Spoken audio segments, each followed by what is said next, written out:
Thank you very much. It's a pleasure to be here and talk a bit about behavioral science and shopper psychology. So, who am I? I've spent 30 years studying shoppers and consumers, specifically their behavior and their psychology. I've appeared on several TV programs in the UK as the shopper or consumer expert, explaining how people make purchasing decisions. And I've written 3 books if you want to go and look those up. So, what's my background? I formed, grew, and then sold a shopper research company. We worked in 23 countries and worked for more than 60% of leading UK brands and retailers. The key point of difference of our company was that we went beyond what consumers and shoppers say in focus groups and interviews. We were delving more deeply into what really happens in their brains. Here's a common learning that we come across all the time, and I'll share it with you now. It's not all about price. Shoppers will tell you that the price is the most important thing. But if you dig a little deeper, you usually find there's other very different but more important key purchase decision makers. Emotions, it's often an emotional thing.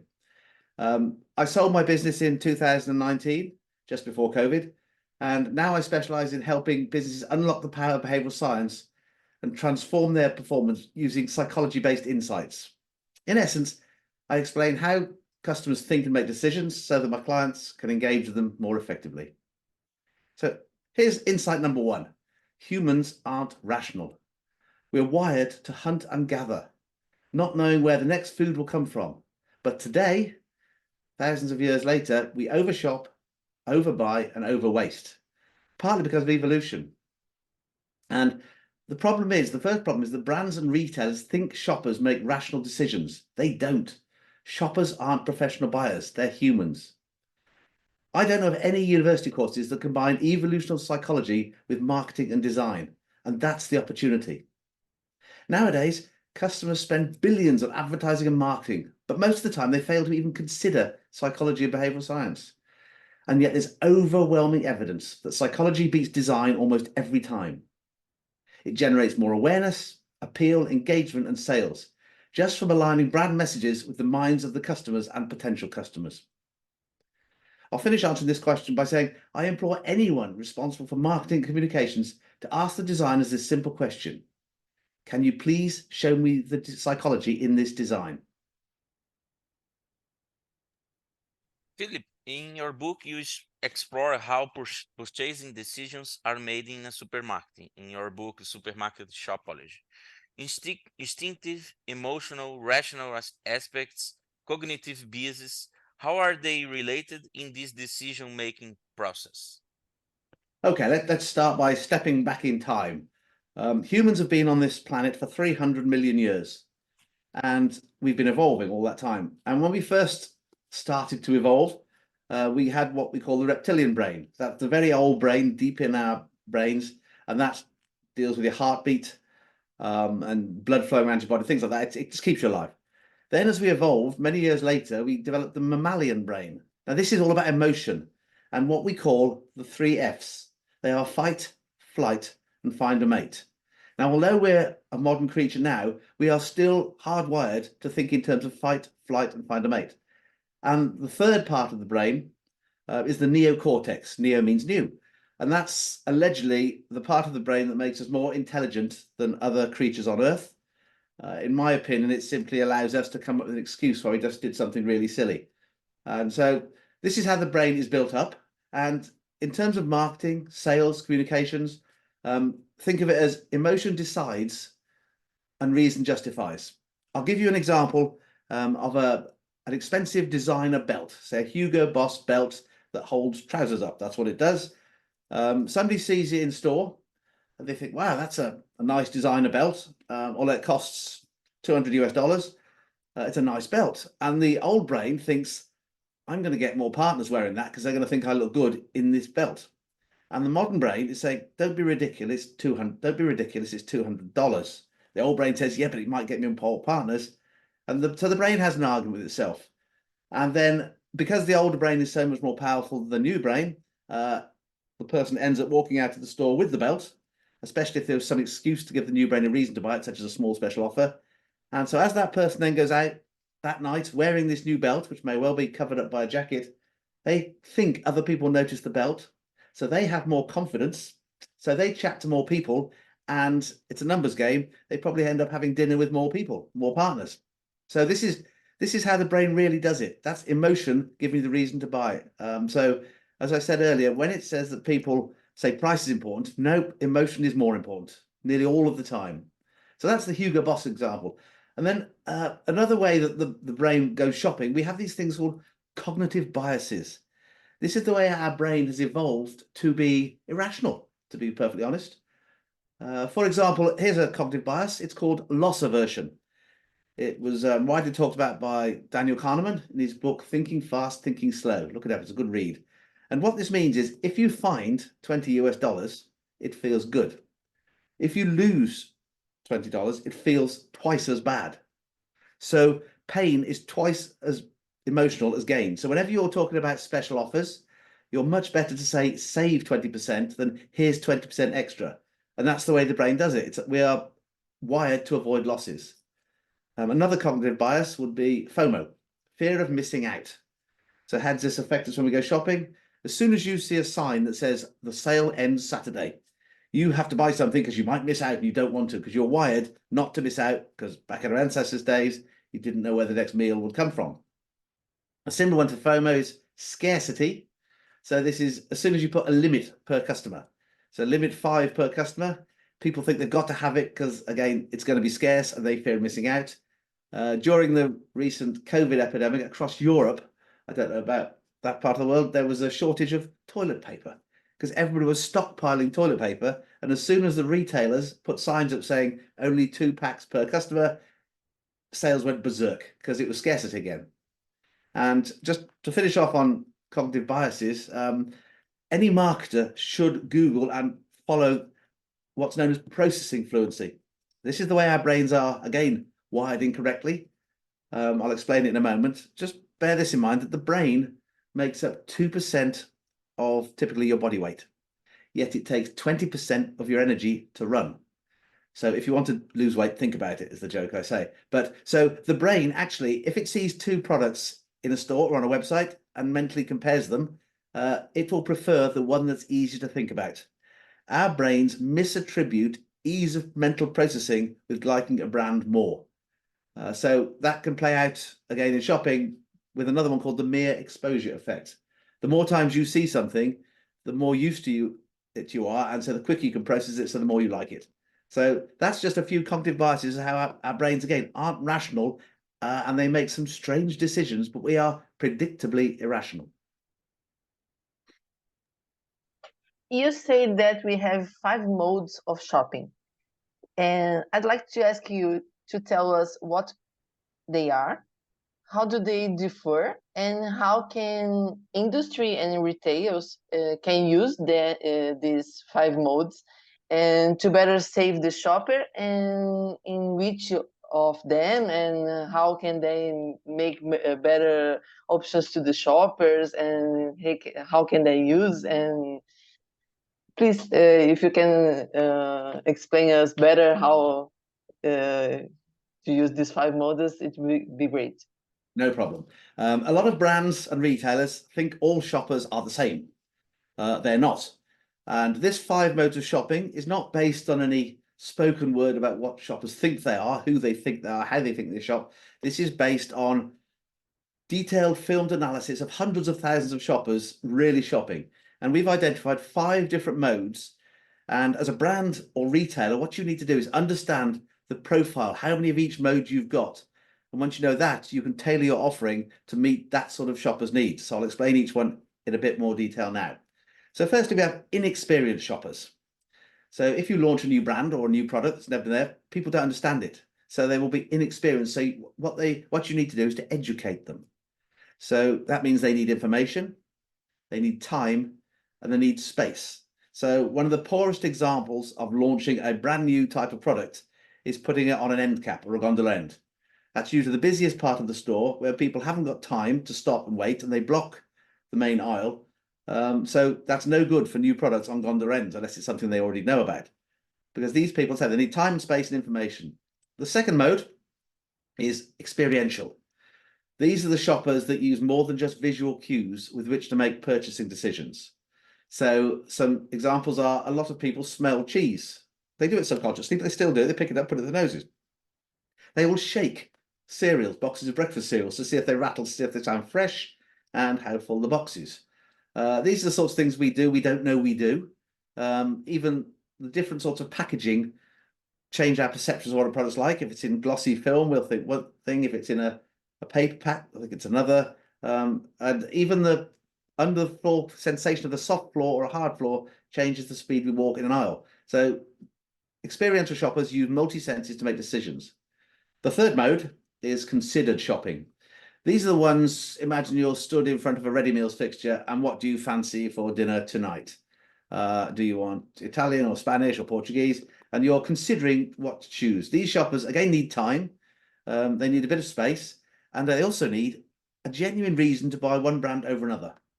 It can be emotional, it could be rational, it could be a special offer, but they need brands to appear different in some way to make a decision. The fourth of the 5 modes is grab and go. This is not shopping, it's replenishment. You just need another jar of that coffee, another loaf of that bread. It's very much replenishment, and it typically in a supermarket environment, grocery environment, it accounts for 60% of all decisions. And so people want a fast and efficient way of getting more of the same. So they need to recognize the cues, the brand cues.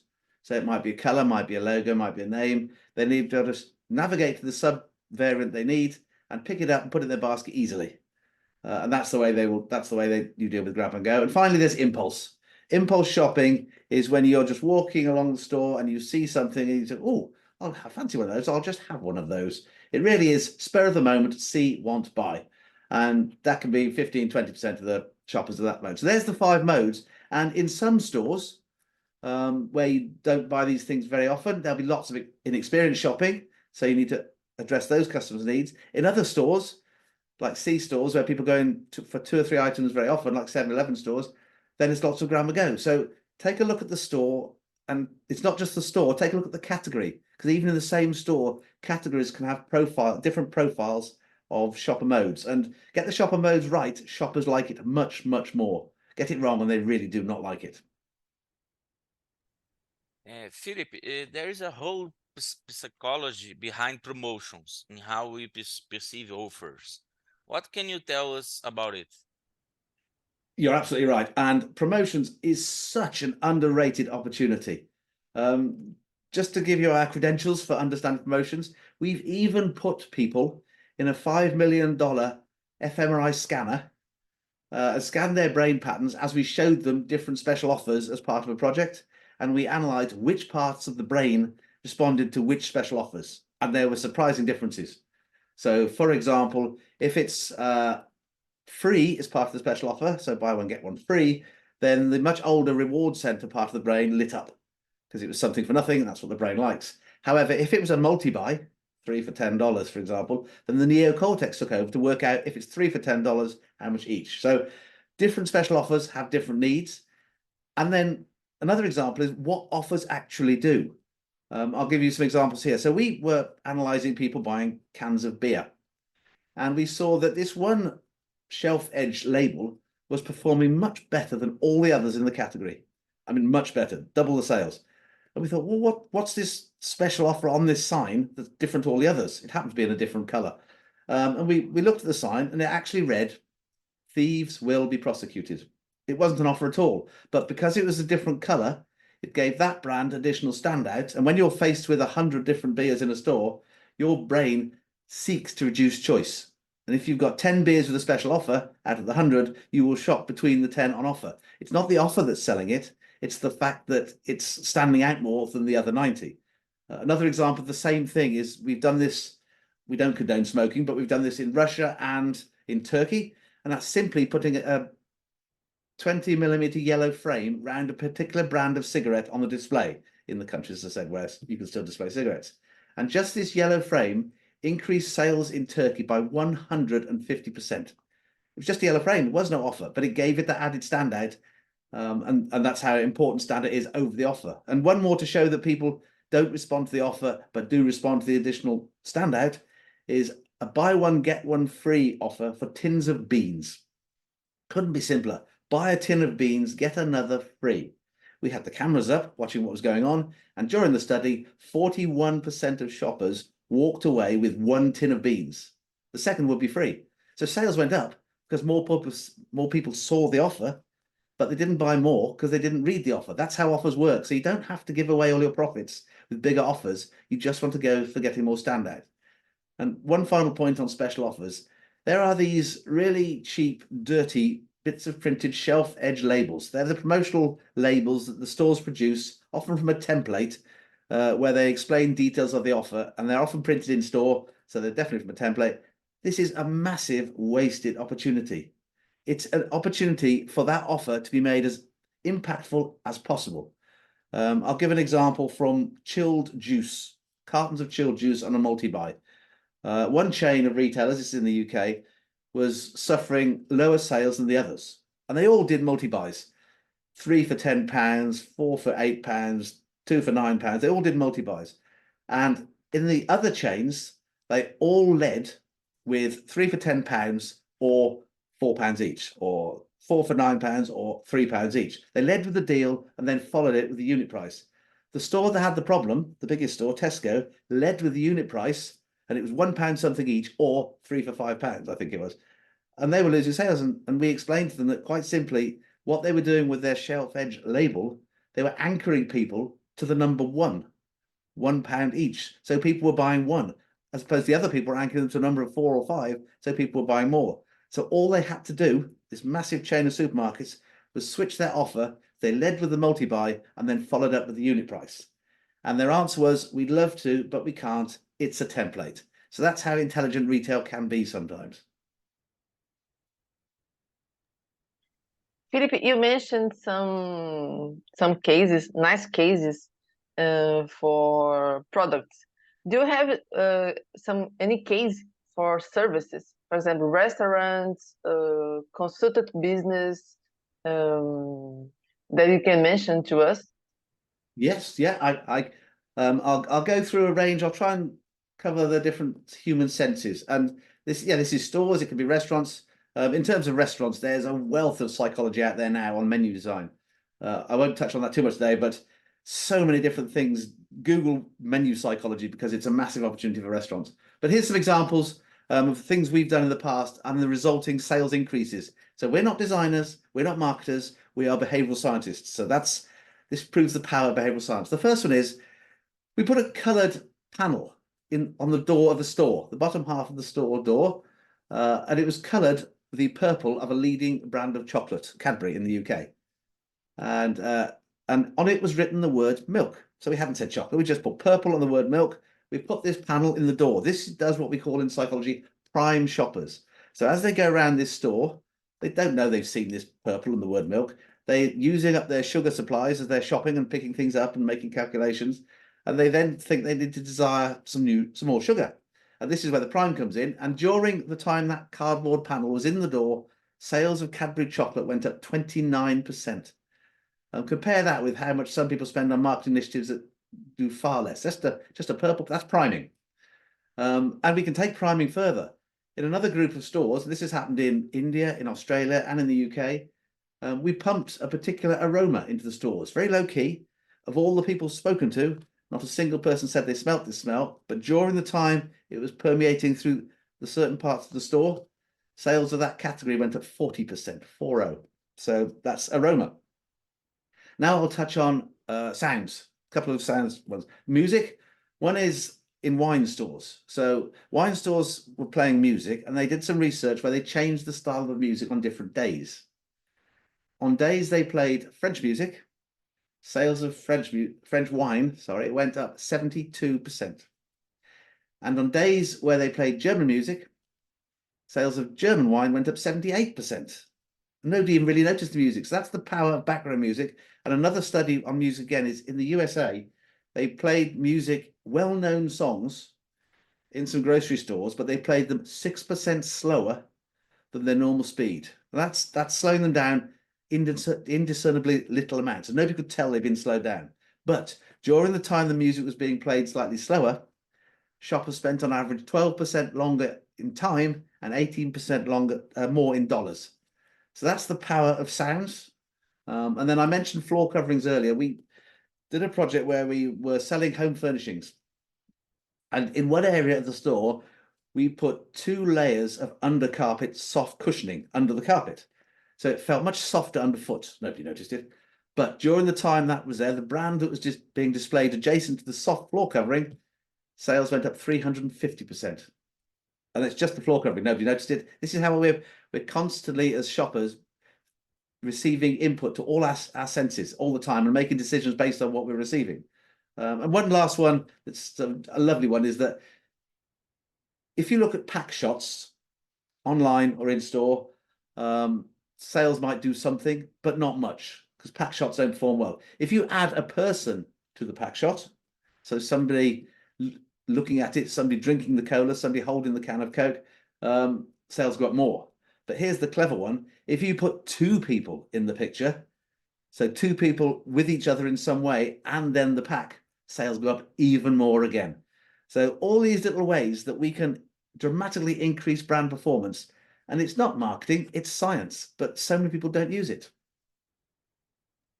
Amazing, Philip. And for those who want to delve deeper into these topics with you, how do our listeners find you and your content on social media? Okay, well, I'd love people to find more about this, but because I just want more people to use science. It's an open door. So here we go. Google me on LinkedIn. There's more than 100 articles that I've written that turns the research into everyday language so you can understand what to do with your brand in your store. We have a website with many blogs and what we call brain sites articles, and that's www.adcocksolutions.com. I'm sure we can put a link on the screen. And finally, reach out. During my illustrious career, if I say so myself, I've now amassed a database of more than 1,500 powerful behavioral science insights, a few I've talked about today, each proven to increase visibility, appeal, engagement, and all sales. So why wouldn't you want that for your business?